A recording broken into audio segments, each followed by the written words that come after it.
Comment je n'ai pas appris ça plus tôt? Une idée géniale que j'ai apprise avec un ami d'Italie. Je vais commencer cette recette en ajoutant 8 tasses de laïté dans cette casserole. J'ai aussi ici 200 g de beurre.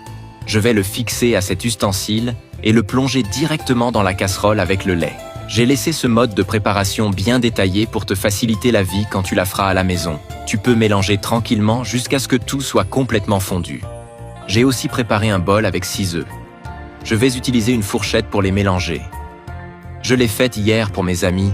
Ils ont tellement aimé qu'ils n'arrêtaient pas de me demander de venir vous l'expliquer ici. Je verse le tout dans la casserole avec le light. Ensuite, je commence à mélanger. Le gros point fort de cette recette, c'est qu'elle se prépare rapidement et avec peu d'ingrédients. J'ajoute 3 cuillères à soupe de yaourt nature, puis 1 cuillère à café de sel. Je mélange encore un peu. Je suis sûr que cette recette va devenir un classique chez toi. Impossible de la faire une seule fois. Maintenant, je peux transvaser dans un autre récipient. J'utilise une passoire pour séparer le liquide. Avec cette méthode, impossible de se tromper. Fais exactement pareil à la maison et je suis certain que ce sera parfait. Dis-moi de quelle ville tu nous regardes pour que je t'envoie un petit coucou spécial. Le coucou d'aujourd'hui va à Julien Moreau de Nantes. Je suis vraiment content que tu apprécies nos recettes. Tu peux appuyer avec une cuillère, exactement comme je le fais ici. C'est le genre de plat qui transforme un repas simple en quelque chose d'inoubliable.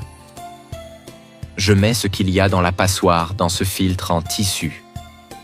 Le goût de cette recette est tout simplement inoubliable.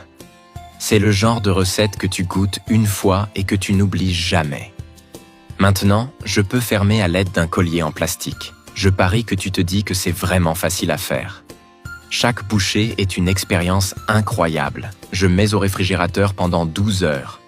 Dans cette autre étape, j'ajoute 4 tranches de pain de mie dans cette poêle. Tu peux les retourner pour les dorer de tous les côtés. Maintenant, je peux sortir les ingrédients du réfrigérateur. Regarde le résultat, c'est parfait comme ça. Tu vois comme c'est facile de faire un fromage maison avec peu d'ingrédients? Je peux maintenant couper et goûter. C'est le genre de recette qui surprend par son goût, même avec des ingrédients simples. La préparation est simple, mais le résultat est digne d'un chef. Les ingrédients choisis sont riches en saveurs et en bienfaits pour la santé. Regarde la texture, elle est bien moelleuse, exactement comme je le voulais. Il ne reste plus qu'à accompagner avec les tranches de pain. Comme ça, regarde comme c'est joli. En quelques minutes, tu as un repas merveilleux prêt. Parfait pour les jours où on veut bien manger, sans se compliquer la vie.